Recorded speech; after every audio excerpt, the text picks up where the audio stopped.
All right, can everybody hear me? You know, my talk's on the rest of the story. We hear a lot about what's happening in this community with gangs and shootings and drugs, but the community I live in is a different community. It's a community that has diversity, it has families, it has great places to go and do. So I want this tonight to be sharing some of the really great highlights of the community. Now, my biggest problem was to only come up with 20 slides, and I think that really kind of reflects what a great community we live in.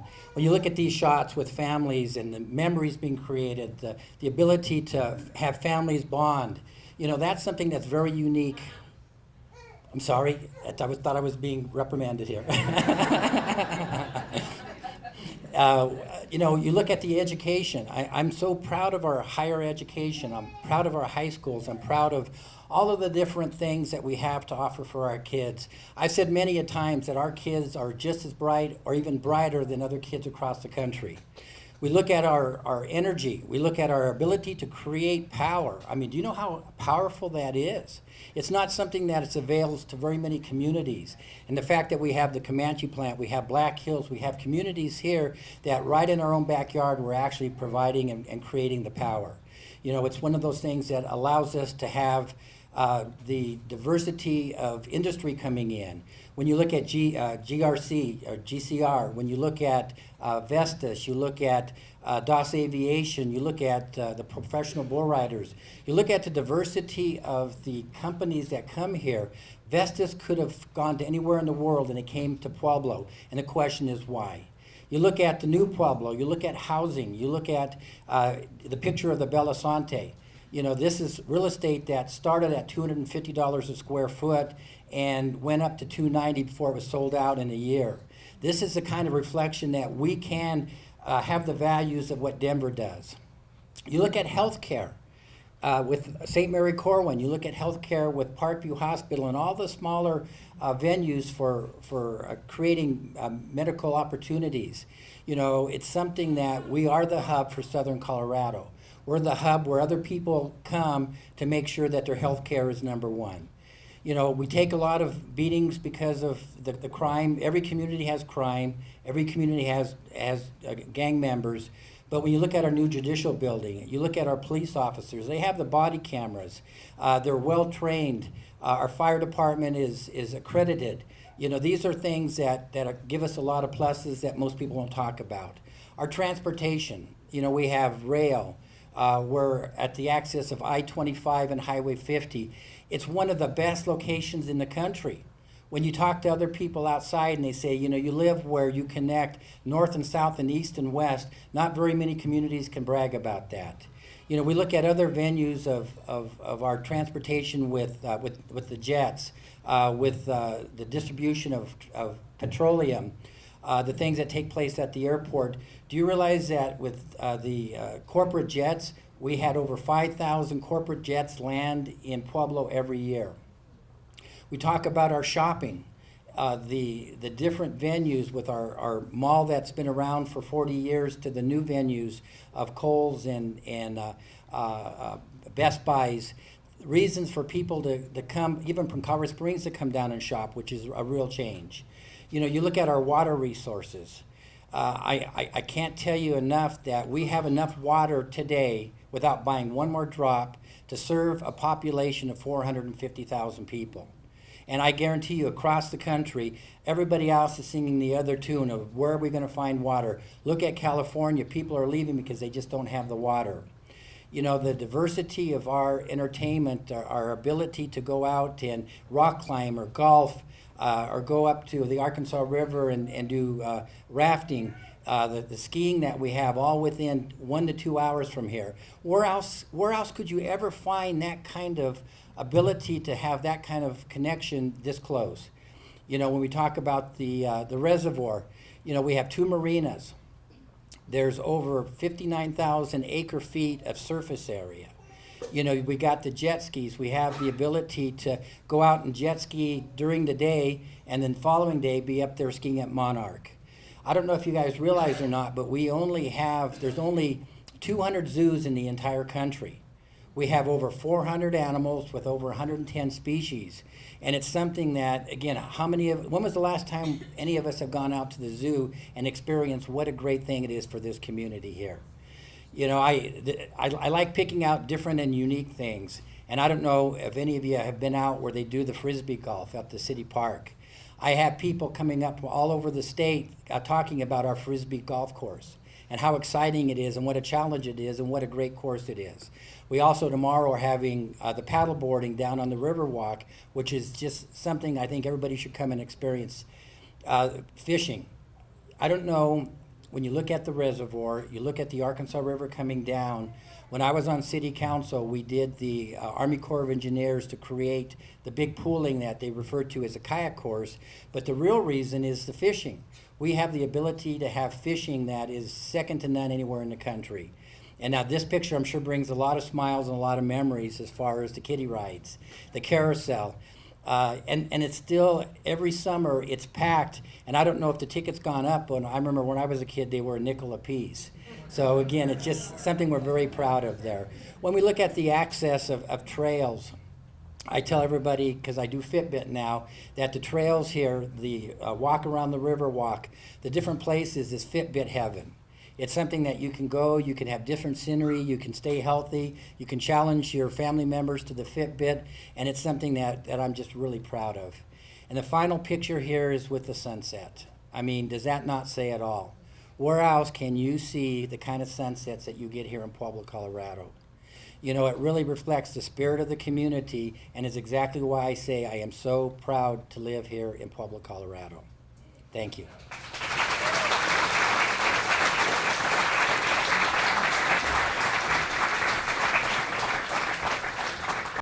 Hello, my name is Bree Wills, and I'm going to be presenting on behalf of Taco tonight. And we are going to present on Let's Talk About It, the life of a bulldog extraordinaire. So Taco is here up on the stage with me. He's saying hello to everybody in Taco fashion.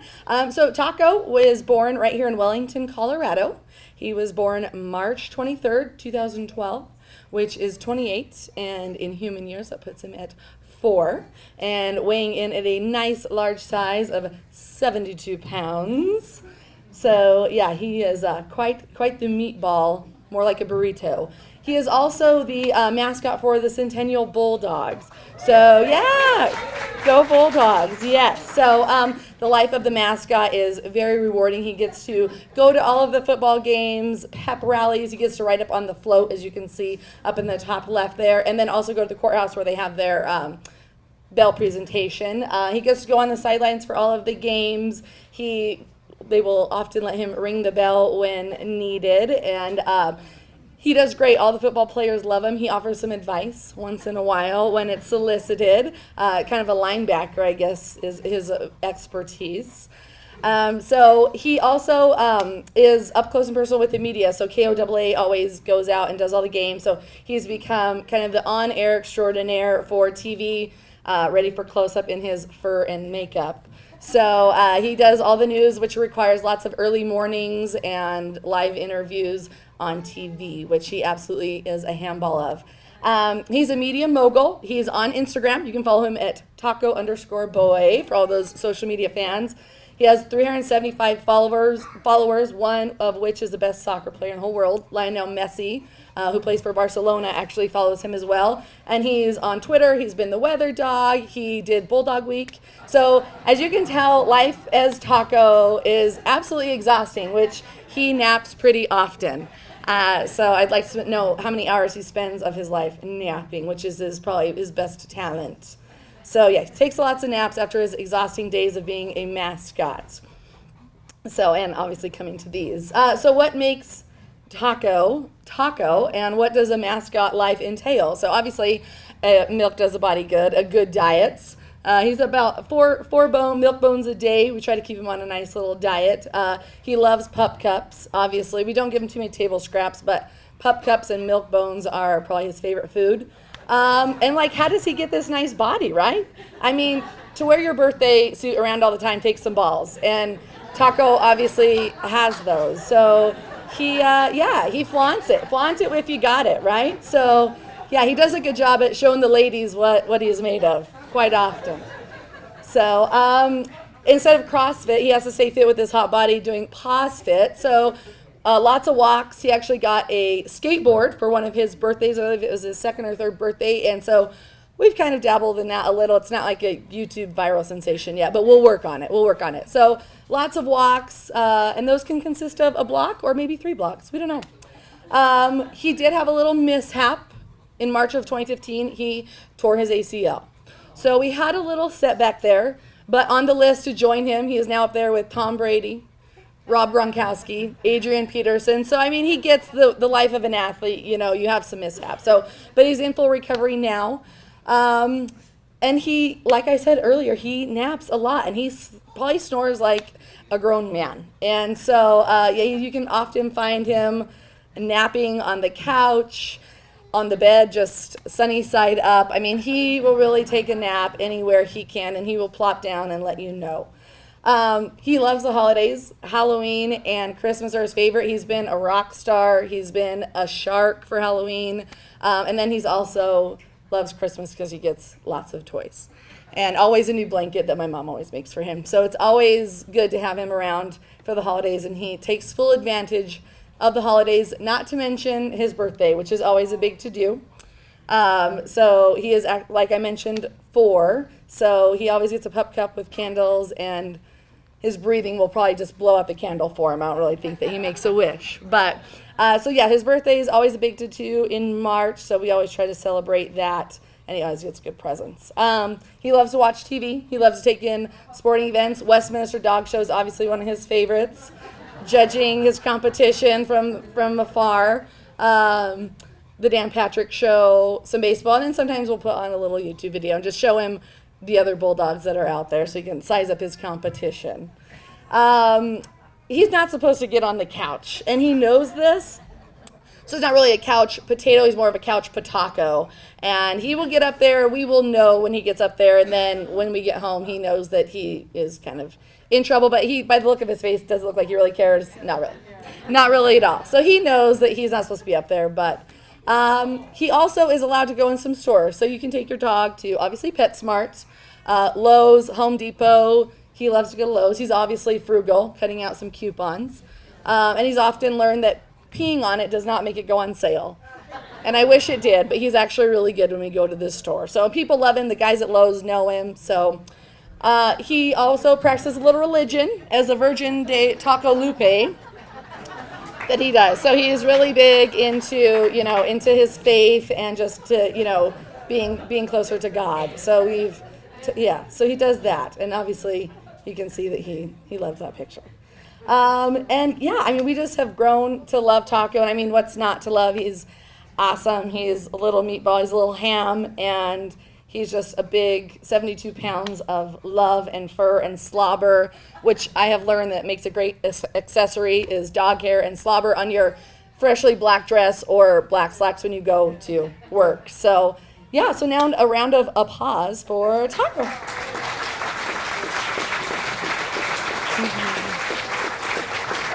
I'm here to talk about National Gay Pride and the historic aspects of Pueblo gay community. Of course, we all owe it to Stonewall on June 28th, 1969, when the first riots, which was essentially the first Pride moment when the community fought back against police who raided the bar in the early morning hours.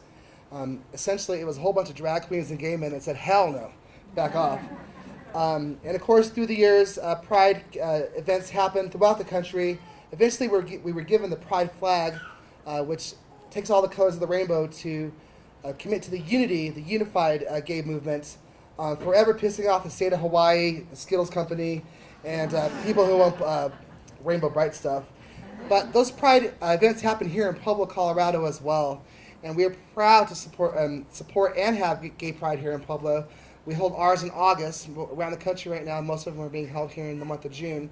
We started out as a very small event, but now we are a 2-day event with a 5K run, as well as a major parade. But the path to get here wasn't always easy. In 1992, Colorado voters passed Amendment 2, which banned all civil rights protection for the lesbian and gay community here in Colorado. It was a devastating blow for everything that we have fought for since Stonewall. And to have this in our own state, especially for those who worked hard, it was devastating. But out of that, here in Pueblo, we formed Pueblo After 2, which helped to serve the community in understanding this hate crime, because we became known as the hate state across the country.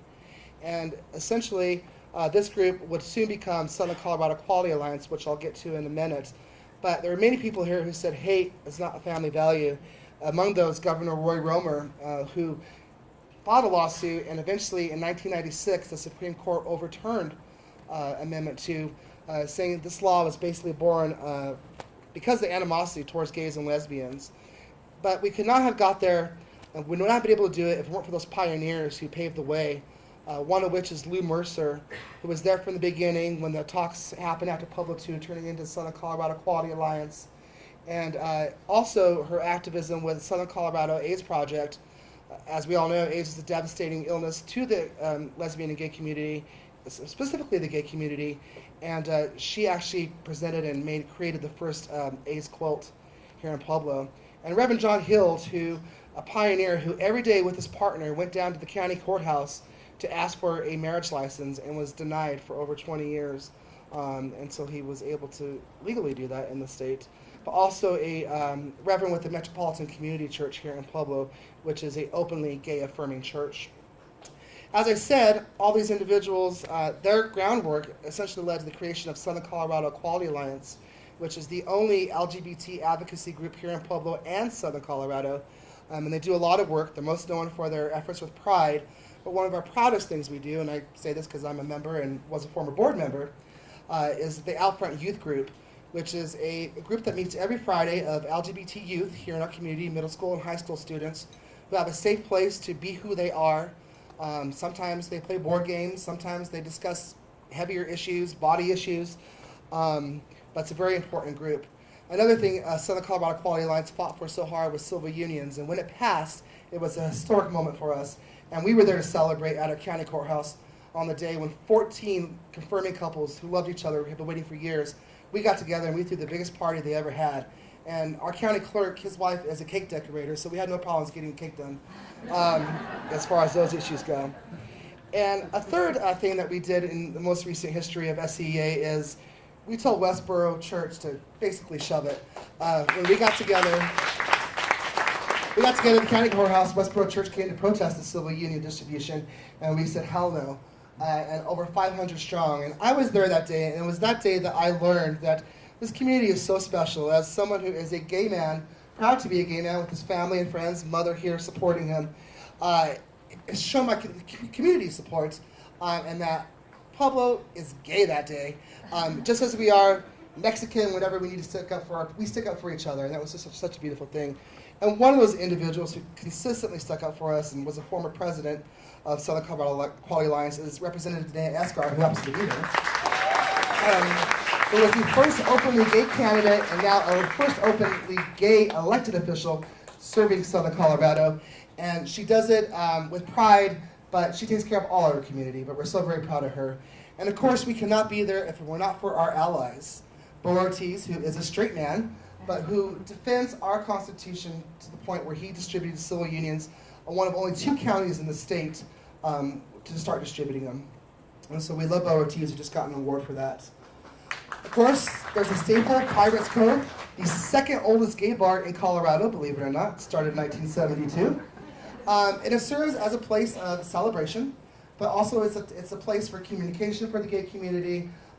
Nowadays, it tends to be a lot of bachelorette parties come in and want to dance with all the gay guys.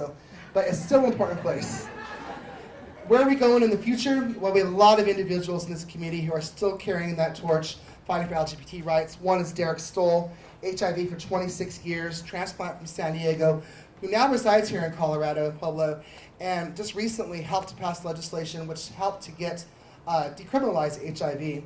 And we have 2 wonderful people here among us in our community, Brian Palomar and Keith Avery, who own the Downtown Bar and Starlight Cafe, both gay men, both married with a civil union passage, and who are very successful, and they contribute to our community every day. Of course, the battle still continues. Right now we're talking about who can go pee and where can go pee and who wants to go pee. And truly, our community will be there, and I know this community will be there to defend those rights to make sure that everyone is equal. And again, as I said, it's a testament to this community when we stick up for everybody, including the gay community. And I am proud to be a part of this community, and I know SCA is proud to do the work we do here in this community. And to leave it with a quote from Lou Mercer early on, our objective is simple. We will all just be children of a greater God with all the rights and privileges and no defining words or skin colors. That's when we'll be equal. So that's my program. That's fast. Thank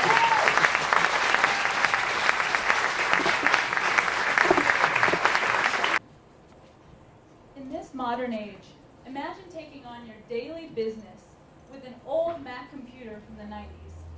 It would be almost impossible, wouldn't it? The software and the hardware would be completely outdated, and it would be very frustrating. And you'd probably need a major upgrade.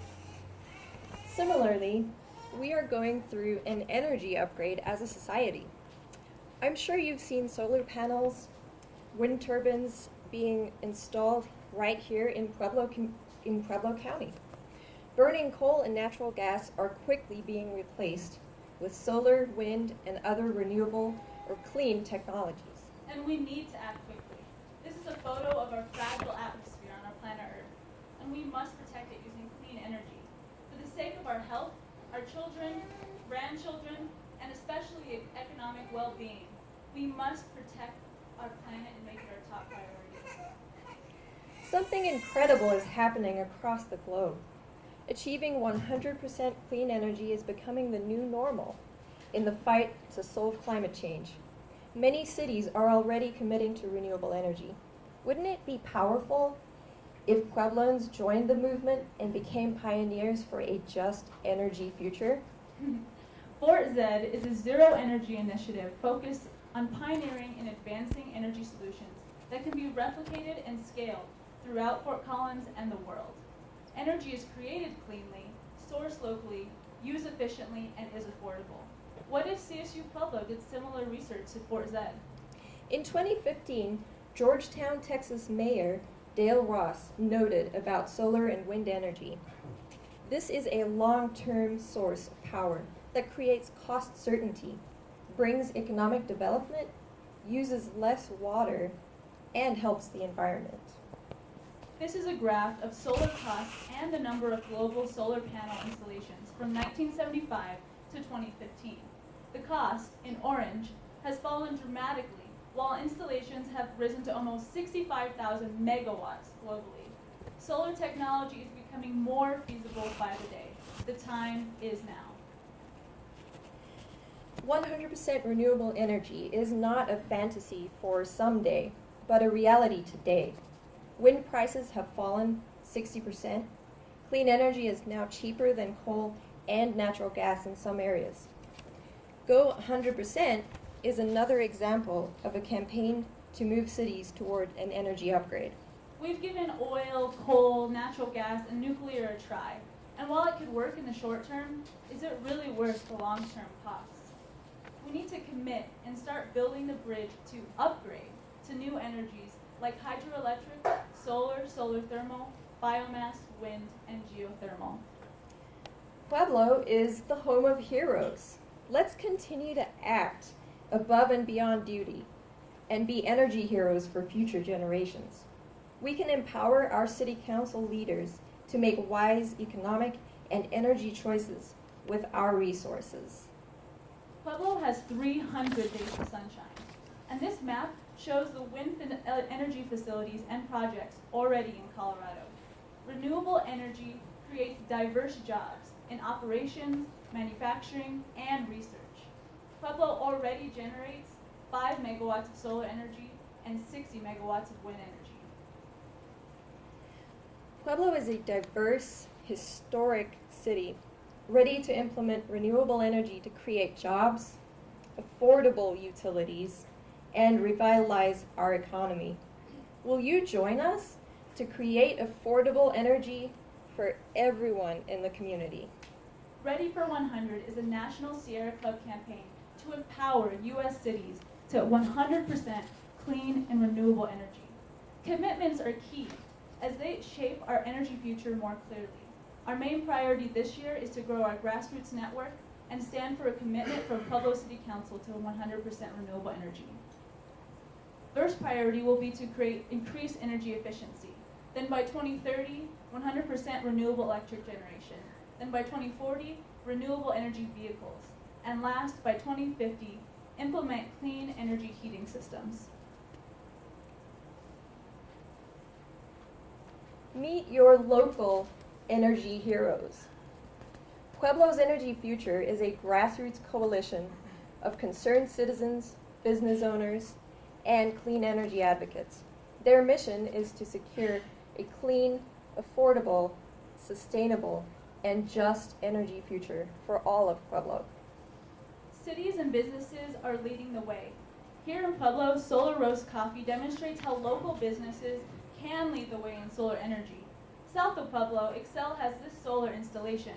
However, all of its energy goes north to Denver. It's time for utility-scale solar here in Pueblo. How do we speed up the implementation of renewable energy and have it benefit Pueblo?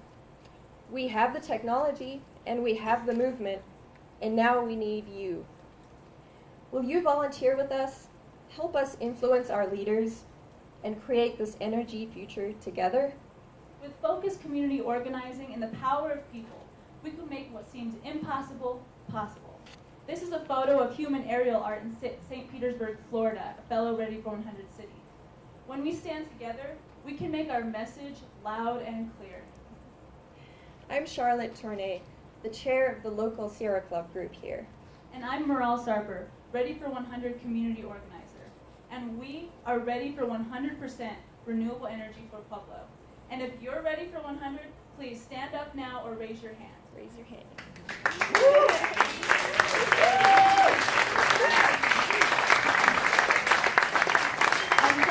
We also invite you to join us for upcoming workshops and our upcoming Ready for 100 celebration on June 25th.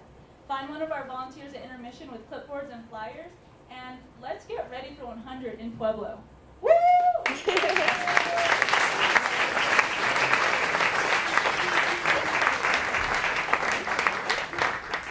I'm going to expand on Randy Thurston's presentation since I think he stole part of it. He was cheating. But, I'm the Director of Tourism for the Pueblo Chamber of Commerce, and we're going to talk about things to do in your own backyard of being a positive Pueblo. I'm going to use Sarah as a Vanna, and she's going to hand out some stuff as we go, and you guys need to participate because there's salsa and free stuff involved. Just saying.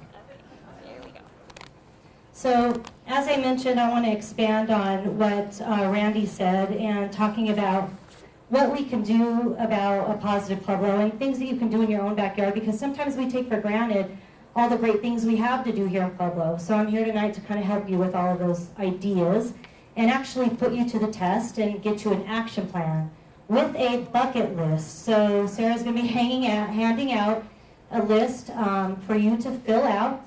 It's a bucket list that you need to do for summer things in Pueblo. If I had $1 for every time somebody said, there's nothing to do in Pueblo, well, I probably would be here, right? So the historic Arkansas River Walk grand opening was held on October 6, 2000. It draws many locals.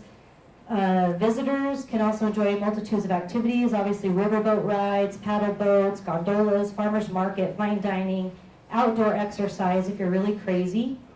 And who can tell me what's happening right now this weekend right now on the Riverwalk? There you go. Vanna, go hand out some salsa. So many choices. With the Pueblo County is home to several recreational parks with facilities designed for many indoor and outdoor activities. We bask in over 300 days of sunshine, as we know, which makes many outdoor enthusiasts smile. We have unique adventures, kayaking, and who remembers Friday night drags? I always did that in high school. That was one of my favorite things to do. So somebody tell me what was something that was held over Memorial Day weekend in City Park. Quickly. Paper cup.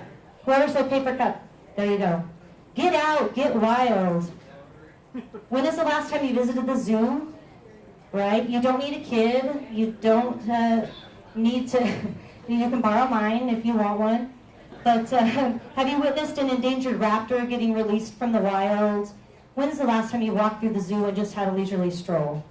How about making a splash? Randy did a good job of mentioning all the great things to do at Lake Pueblo, but I just went camping there a few weeks ago, which I'd never done before in my own backyard. And I had a great time. So you need to take your kids, take your family to Lake Pueblo, and make sure that you take advantage of all of the great fishing and things to do. That's right. Speaking of trails, how many of you know that hundreds of people come down in a weekend to do mountain biking at Lake Pueblo? It's a big to-do, and we're trying to get those trails sanctioned through federal and state red tape, and to hold events there, because we have people asking us to put events there every year. So come out and visit the trails and hike, bike, whatever you can do. Obviously, patriotism isn't just a word here. As Eisenhower said, it must be in the water. Obviously, we have lots of that. But I challenge all of you on your bucket list to add in something to do with patriotism.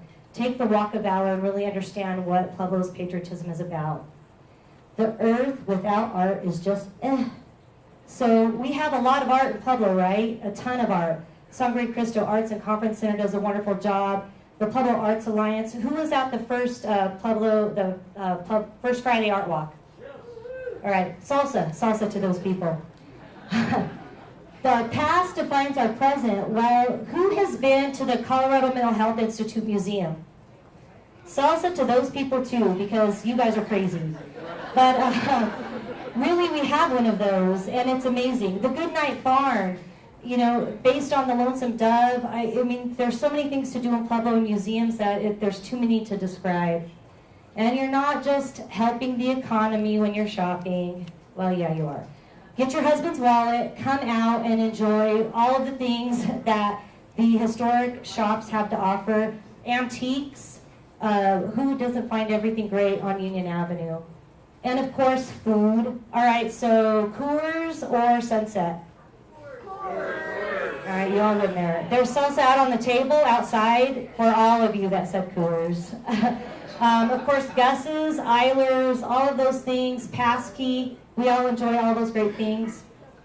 Grown with Colorado sunshine and Rocky Mountain water. The certified Pueblo chilies are a big part of our community. They're working really hard to make sure that we increase that national brand and doing a great job of it. But you guys need to make sure that you support our local markets. Don't go to Walmart. Don't go to Safeway for your tomatoes and your corn. Where do you go? The farms, right? All right, everybody needs a little alcohol. That's why you're here, well, partly. But alcohol and music is always a big part of things. And Pueblo was known as we had the most bars per capita, right?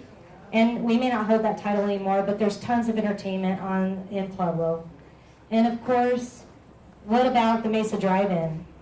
Yeah, you got to take your kids to the Mesa Drive-In. What about movies out in the park, at the Riverwalk? Who does these types of things? We do, that's right. And so I want to encourage you to put those things on your bucket list this summer. And of course, hometown events. We have the water parade in Pueblo West. Who's been to that? Salsa over there. I mean, that is such a fun event. The Wise Broad Aircraft Museum, they're having their Air Blitz here coming up in a couple weeks. Of course, National Street Riders, who love Pueblo for good reason, come every year. And where do you find all this information? How do you direct people? Well, there's an app for that. Who has the Visit Pueblo app downloaded on their phone right now in this audience?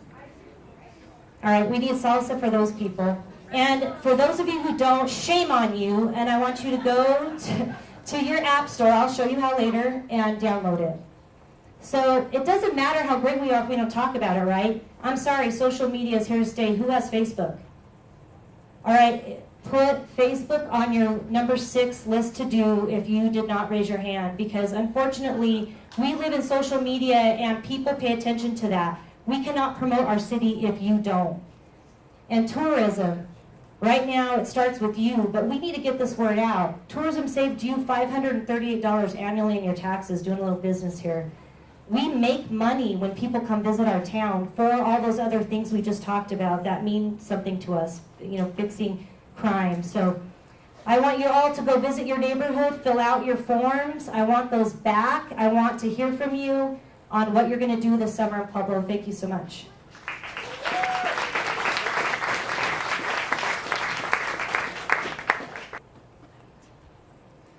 Hi, everybody. I wanted to talk to you a little bit about today the type of nursing that I do. So, I'm a nurse. I am a private duty nurse for MGA Home Healthcare, and I case manage, which means I see a lot of different kids, not just one in particular. Private duty nursing has to do with specific types of patients that are at home that were very fragile when they were in the hospital, but now can be managed at home with a skilled individual with a nursing degree. So anybody with gastrostomies, which are a tube in the tummy that we feed them through, tracheostomies so they can breathe, and all kinds of different things, PICC lines, central lines, we see a lot of different kids. So pediatric patients require a very personal touch. We're also in the home, so this is a tricky situation. We're in with these very sick children with their parents and dogs and cats and fish, and taking care of them is something that we love. And traditionally when we think of nurses, we think of this facility in the hospital, NICU, PICU, but there is a direct extension that comes home as well. These kids come home to live lives and get better and be with their siblings and with their parents, and this is what we help facilitate with private duty nursing. So assistance with durable medical equipment needs, so any kids that need wheelchairs, any kids that need access to special car seats, ankle foot orthotics, types of braces that help them walk, things that make their activities of daily living possible.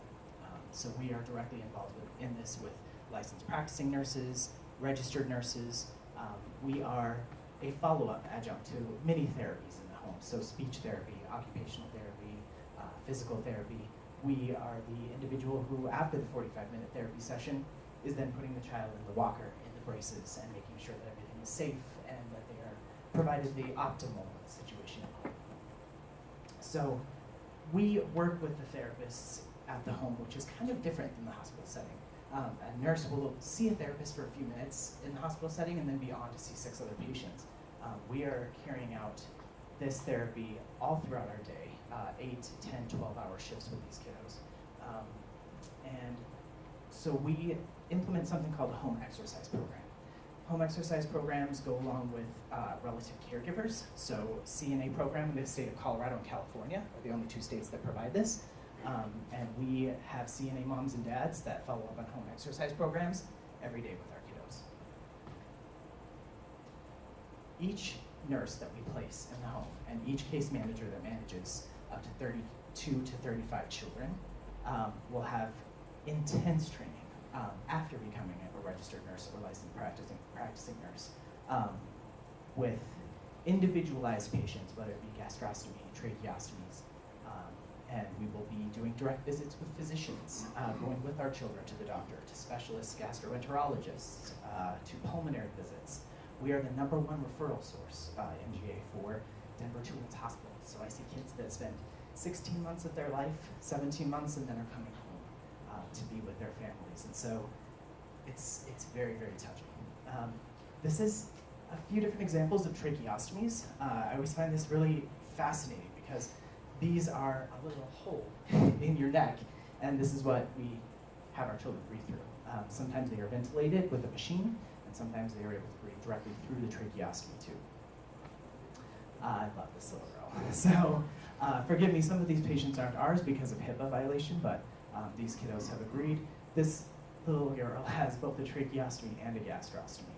So she receives all of her nutrition via the button in her stomach. And breathes with a heat and moisture exchanger on her neck.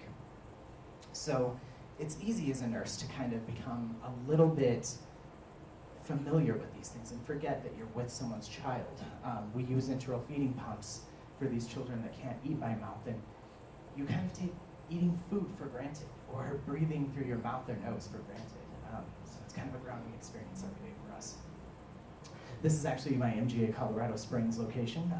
I'm the only private duty nurse here in the Pueblo area that case manages. So we often do a lot of different things for autism awareness, or different walks for cancer, or awareness for different childhood illnesses.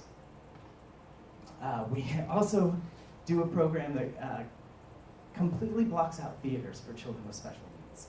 A lot of these parents don't get to do things like regular date nights or movie nights with their children. And so this provides a venue where everybody can get together with brothers and sisters and be loud, be obnoxious, be fun, and have a good time. So we recently started something called the My Gym at MGA. This is for kids specifically with ambulation issues, meaning inability to walk or inability to get around without the use of an assistive device. This is kind of a big deal because we don't have a specific gym geared toward this type of child. So we also have access to a specific program here in Colorado that is the Medicaid waiver that allows parents to be paid to be a caregiver for their child. We at MGA also have one of the state representatives for the Medicaid program and special waivers.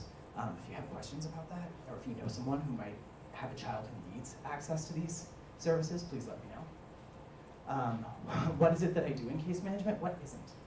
What don't I do for case management, honestly? I do everything with the nurses for hiring them, placing them, Medicaid authorization for children. I always see them every 60 days at least to recertify them, which means I put about 3,000 miles a month on my car. Private duty nursing is rapidly growing, though really people don't know much about us. We are a direct adjunct to the hospital. These are how these kids come home. And so we spend a lot of time kind of getting out there what we do. Nurses don't directly go to work for us generally. They want to go to work for a facility. And so we know that the real superheroes live in the hearts of small children in battles. So don't take for granted all the special things that you get to do because they fight every day for them.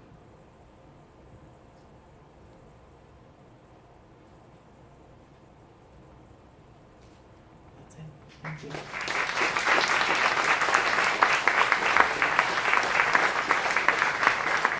Hello everyone, my name is Courtney Woodka and I am the Southern Colorado Press Club Secretary.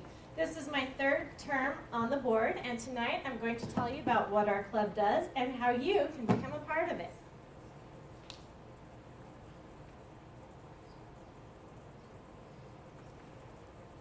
So what is Press Club, you ask? No, we don't collect flowers for pressing and we don't lift weights. And although many of us do enjoy a cup of joe here and there, we don't use coffee presses.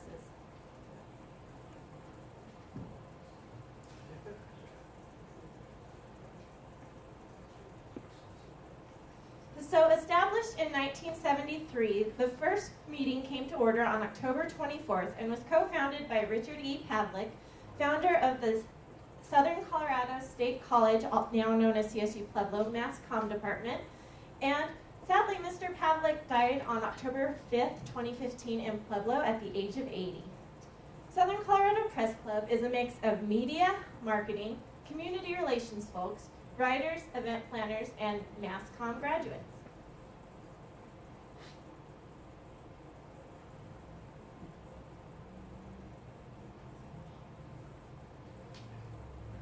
There are currently 11 board members for the club. The executive board consists of the past president, vice president, secretary, and treasurer. We also have 6 members with staggered 2-year terms, and within the board there are subcommittees for membership, scholarships, and grants, and also communications. Pueblo area media are a close-knit group, but there's always more to discover and new ways to professionally network together.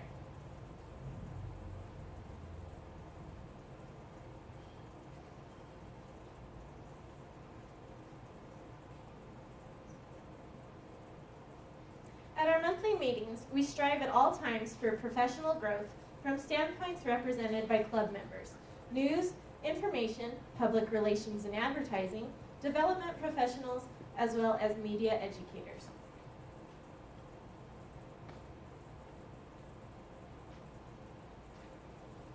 The Southern Colorado Press Club meets monthly September to May. Currently, meetings are held on the second Tuesday during the lunch hour and last about an hour and a half. Lunch varies monthly, as do the topics discussed at the meetings. More on that in a bit.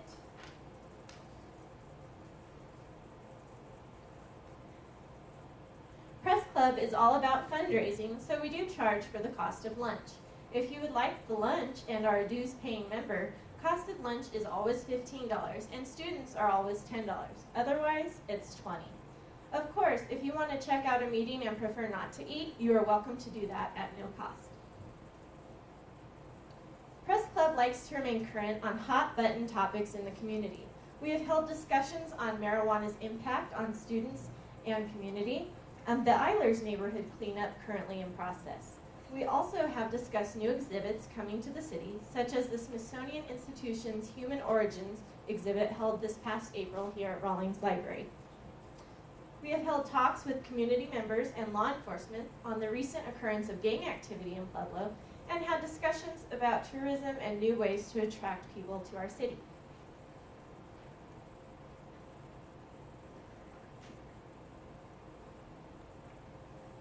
Of course, Press Club isn't always so serious. We hold an annual holiday mixer in December. Here are some of the members at Walter's Brewery and at Rosemount Museum. So we do let loose once in a while.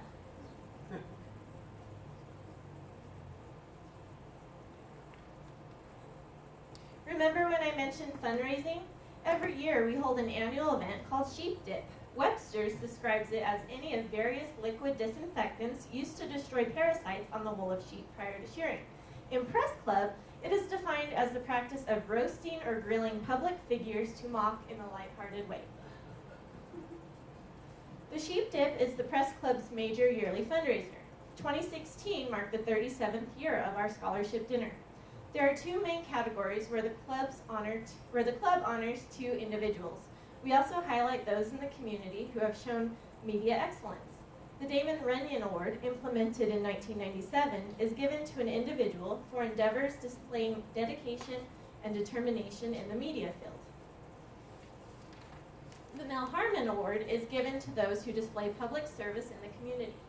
In recent years, the Sheep Dips have taken on a themed approach for the evening. This year featured a casino theme, complete with tables to gamble at, with fake money, of course. The year before that was all about water. The Media Excellence Awards were initiated in 1980 and represent multiple areas: print media, television, radio, public relations and marketing, photography, graphic design, electronic media, advertising, and development. All money raised from ticket sales attending Sheep Dip help fund Mass Comm scholarships for students at both Pueblo Community College and CSU Pueblo. Because of the fundraisers, close to $5,000 is raised annually for students to pursue their Mass Comm wishes and journalistic dreams. Curious to know how you or your business can join Press Club? The yearly dues are actually quite affordable. $30 for an individual, $75 for a business up to 3 people, then $25 for each additional person, and $10 for a student. Press Club scholarship recipients each receive a 1-year free membership in the club. If there's one thing Press Club members are good at, it's staying in touch. You can email Press Club at socopressclub@gmail.com, find Press Club online at socopressclub.org, or follow on Facebook, Twitter, and new this year, Instagram.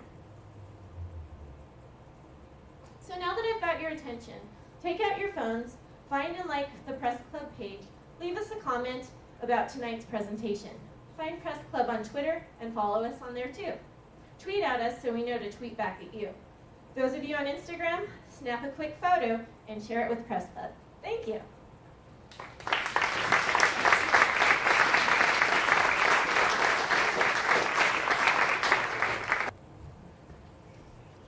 I'm happy to be able to finally present a project 6 months in the making.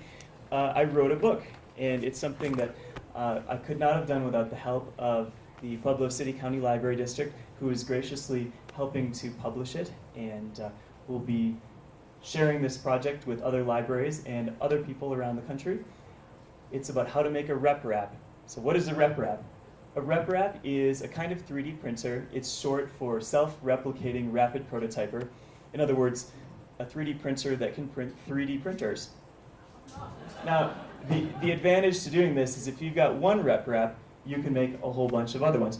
These are the 2 gentlemen that started the rep wrap project at the University of Bath, Dr. Adrian Bauer and Vic Oliver.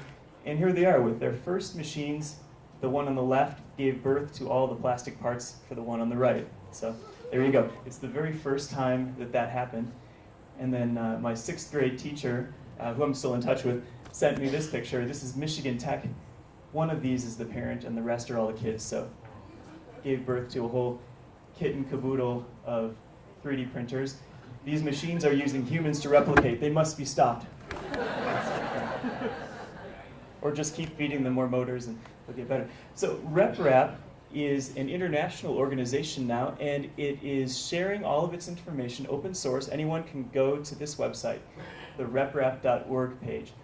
And this is just a wealth of material. So if you wanted to create your own 3D printer, you might go there and look at different varieties that are being made. I wanted to make one for the library that was easy to make at a library. So I wanted some certain goals to be made. One was, well, it had to be open source hardware and software. We wanted it to be very low material cost, so we could just buy the parts easily to do here at the library for a program. And we wanted it to be easy to make with hand tools. I started looking at the different varieties of RepRaps. Darwin was the very first kind, Mendel, Kossel. And I think looking at these, you'll all probably guess, the Kossel is by far the coolest looking. So that was not the least of the considerations. The thing that I like about this style of printer, it's called a Delta design, is it only has one type of motion system. So instead of having it move up, down, left, right, forward, backward, it just has 3 legs that all move up and down. It's kind of hard to picture it happening. I have one outside you can look at running. But we then design parts for it. I use a program called Tinkercad, which is a free online program. It's very easy to learn. In fact, this is what we teach at the library for people that just are looking into getting into computer graphics or 3D printing, because it's easy to just start. This is our our Maker Club that meets every Thursday night from 5 till 7, 5 till 8, 5 till 9, whenever they kick us out. And we show up, and for a few months we were working on this printer. You should come too and visit. It's every Thursday night on the 2nd floor here. You can see all these different parts being put together. The RepRap Libro, as we called it, is mostly 3D printed parts and a few parts bought by kids. So the little thing, it looks like a little engine piece at the top, that's the heater that would heat up the plastic filament that gets made into other parts. And you can see all these parts get assembled together. This was another layout of parts that were printed, a little motor, and then these other little, looks like little spirograph galaxies were put together to make that neat little extruder machine. That machine is the one that grabs the filament, it pulls it off of a spool, and it pushes it all the way down to the machine that heats up the filament. So the body of the machine is much more simple. You can see we actually just used conduit for electrical applications, and we use the same fittings, boxes, because it actually holds things very square. It's very easy to get a hold of materials like this, and you don't need a hacksaw even. You can just use one of these rotary slicers. This is the part that slides up and down on that, so you can picture those 2 towers that go up. This part can slide up and down on 3D printed bearings. So instead of having to buy expensive bearings, we can print them, you put them on, and you can put on oil or dish soap or something to make it a little bit more slippery. And then the motors, and there's a little idler part that fits on, little pulley on the other end. They all are printed, fitted together with a little nail for a shaft. And then it all goes onto the same assembly. So I think there's a good picture of, oh yeah. Instead of belts or chains for bicycle, we use beaded chain like you would for a fan, because it's actually really strong. If you've ever tried to just break a piece of this, it's chain. It doesn't stretch at all, and you can buy it in 6-foot lengths for $3 or $4 from Home Depot. So you don't have to order special belt from China, just use this chain. Here are the 3 motion components, and here are 2 little tabletops that we bought. You could use anything, wood that you could bolt things to. There's a pattern not shown that will show you where to put the boxes so that you have a perfect triangle of them holding them together. So you could put them together like that on the right, and then there are rods that kind of fit in. We didn't use the more expensive kind of universal ball joints. Instead, we used half-inch steel ball bearings and little magnets. So you can see there are magnets that get pushed in the cup, and then these ball bearings just go pop, and they hold in place. So here is the printer, and these are some Batman heads that we printed with it. Not shown were the months of messing with the software, but it doesn't show very well in a slideshow. So this is definitely the most exciting part of it. And so the book is coming out. It's not out yet, but it will be available on Amazon through the library's account through the Amazon publishing system. It's also, these objects are available if you don't want to buy the book through the Pueblo City County Library District's page on Thingiverse. You can download all the projects for free, or on reprap.org. Thank you.